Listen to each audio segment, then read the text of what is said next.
চট্টগ্রামে আবার করোনার পাশাপাশি ডেঙ্গু রোগীর সংখ্যাও বাড়ছে। গেল 25 দিনে করোনায় 7 জনের মৃত্যু হয়েছে, আক্রান্ত হয়েছেন 135 জন। অন্যদিকে এখন পর্যন্ত ডেঙ্গুতে 2 জনের মৃত্যু সহ আক্রান্তের সংখ্যা 417 জন। এই অবস্থায় উদ্বিগ্ন নগরবাসী। তবে সিটি কর্পোরেশন সহ স্বাস্থ্য বিভাগ বলছে এই 2 রোগের বিস্তার ঠেকাতে নানা উদ্যোগ নেওয়া হয়েছে। তবে আতঙ্ক নয়, সচেতন থাকার পরামর্শ সংশ্লিষ্টদের। বাবুন পলের ক্যামেরায় আরও জানাচ্ছেন রাজীব বড়ুয়া। চট্টগ্রামে গত 24 ঘন্টায় নতুন করে ডেঙ্গু আক্রান্ত হয়েছেন 13 জন, আর বিভিন্ন হাসপাতালে চিকিৎসা নিচ্ছেন 40 জন। অন্যদিকে নতুন করে করোনা শনাক্ত হয়েছে 5 জনের।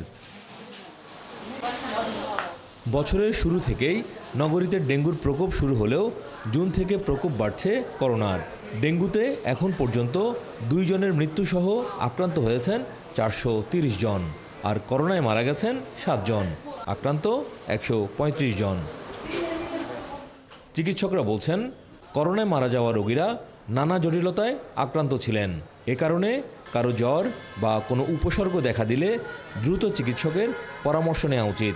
দেখা গেছে কোভিড রোগীগুলো মারা যায় বিশেষ করে লাংস যদি বেশি ইনভলভ হয়ে যায়, এবং এই লাংসের সাথে যে রক্তনালীগুলো আছে, যাকে আমরা পালমোনারি এম্বোলিজম, যেখানে আমরা রক্ত জমাট বেঁধে যায়, এই দুইটা মেইন কারণ হচ্ছে যে আসলে করোনা রোগীর মৃত্যুর কারণ।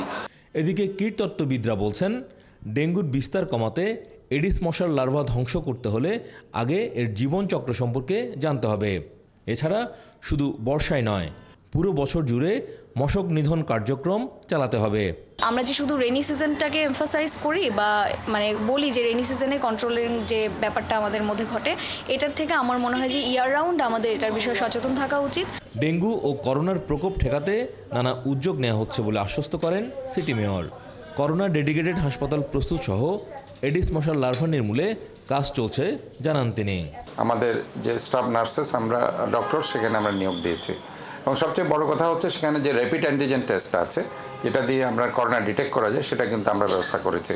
এবং পাশাপাশি ডেঙ্গুর যে কমপ্লিট ব্লাড কাউন্ট থেকে শুরু করে সেগুলো কিন্তু শেখানো হচ্ছে, এবং ডেঙ্গুর টেস্টও শেখানো হচ্ছে।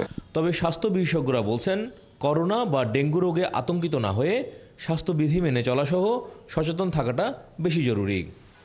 রাজীব বড়ুয়া, 71, চট্টগ্রাম। চট্টগ্রামে ডেঙ্গু এবং একই সঙ্গে করোনা দুইটিরই আপডেট নিতে চাই। যুক্ত হচ্ছে সহকর্মী রাজীব বড়ুয়া। রাজীব, মাত্রই আপনার প্রতিবেদন দেখলাম। ডেঙ্গু পরিস্থিতির আপডেট তো আপনার কাছ থেকে জানবো, সাথে করোনার আপডেটও যদি সম্ভব হয় আপনার কাছ থেকে জেনে নেব, কারণ দুটো রোগী আসলে হিমশিম খাচ্ছে চট্টগ্রাম। পরিস্থিতি এতটা খারাপ হওয়ার কারণ কি? এবং আমরা আসলে জেলা প্রশাসকের এবং একসঙ্গে মেয়রের কথা শুনছিলাম চট্টগ্রামের, এবং মেয়র বেশ কিছু পদক্ষেপের কথা বললেন। বাস্তব চোখে সেই পদক্ষেপগুলো কতটা আপনি দেখতে পাচ্ছেন? মানুষ কতটা সচেতন হচ্ছে? চট্টগ্রামে করোনা এই জুন থেকে মূলত আসলে করোনা আক্রান্ত হচ্ছে মানুষজন, আর বছরের শুরু থেকে কিন্তু ডেঙ্গুতে আক্রান্ত হচ্ছিল। এই পর্যন্ত করোনায় চট্টগ্রামে আক্রান্তের সংখ্যা 135, আর ডেঙ্গু হচ্ছে 430 জন। তো সেই ক্ষেত্রে ডেঙ্গুতে কিন্তু এই বছরে এখনো পর্যন্ত মৃত্যু যে সংখ্যা সেটা অনেক কম, 2 জন মারা গেছেন। কিন্তু করোনাতে গত 25 দিনের মধ্যে মারা গেছেন 7 জন। যদিও ডাক্তাররা বলছেন যে আসলে এখানে যারা মারা যাচ্ছেন তারা অন্যান্য জটিলতায় আক্রান্ত ছিলেন বলে তারা আসলে মারা যাচ্ছেন। আর ডেঙ্গুর বিষয়ে যেটি আমরা দেখছি যে যখনই আসলে আক্রান্তের সংখ্যা যখন বাড়ে, তখনই আসলে সিটি কর্পোরেশনের যে তোড়জোড় সেটি আমরা আসলে দেখতে পাই। এবং এখানে যে বিভিন্ন সিটি এরিয়াতে যে মশক নিধন কর্মসূচির যে বিষয়টি, সেটি আসলে সব বছরের প্রতিটা অন্যান্য সময় আমরা দেখি যে একটা হেলাফেলা অবস্থা থাকে, কিন্তু যখন ডেঙ্গু সহ অন্যান্য রোগী যখন আক্রান্তের সংখ্যা বাড়তে থাকে, তখনই আসলে তারা একটু গা ঝাড়া দিয়ে ওঠেন। এবং এক্ষেত্রে যেহেতু এখন করোনা এবং ডেঙ্গু দুটোই আসলে সমানভাবে কিন্তু প্রকোপ বাড়ছে, তো সেই ক্ষেত্রে আসলে আমরা দেখছি যে সিটি কর্পোরেশন এবং স্বাস্থ্য অধিদপ্তরের পক্ষ থেকে কিন্তু বেশ কিছু উদ্যোগ আসলে হাতে নেওয়া হচ্ছে, যে করোনার জন্য এখানে কোভিড ডেডিকেটেড হাসপাতাল আছে, এবং পাশাপাশি আলাদা আইসোলেশন ওয়ার্ড আছে, এবং ডেঙ্গুর জন্য কিন্তু ডেঙ্গু কর্নার করা আছে।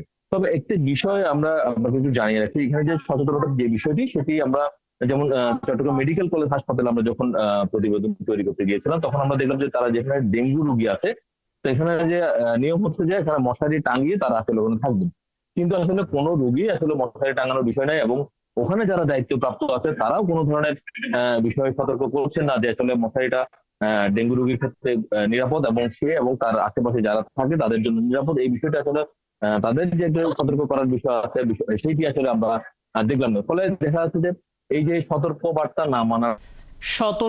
না মানার একটা রেজাল্টও তারা পাচ্ছে, আমরা দেখতে পাচ্ছি মশারি না টাঙিয়ে ঘুমানো সহ নানা বিষয় অসচেতনতার কারণেও একটা ধরনের প্রকোপ বাড়ছে ডেঙ্গুর, এবং নিশ্চয়ই এই সহ আরও পরবর্তীতে আপডেট আপনার কাছ থেকে আমরা জেনে নিতে পারবো আশা করি। সহকর্মী রাজীব বড়ুয়া আমাদের সঙ্গে চট্টগ্রাম থেকে ডেঙ্গু এবং করোনা দুটির আপডেট জানাচ্ছিলেন।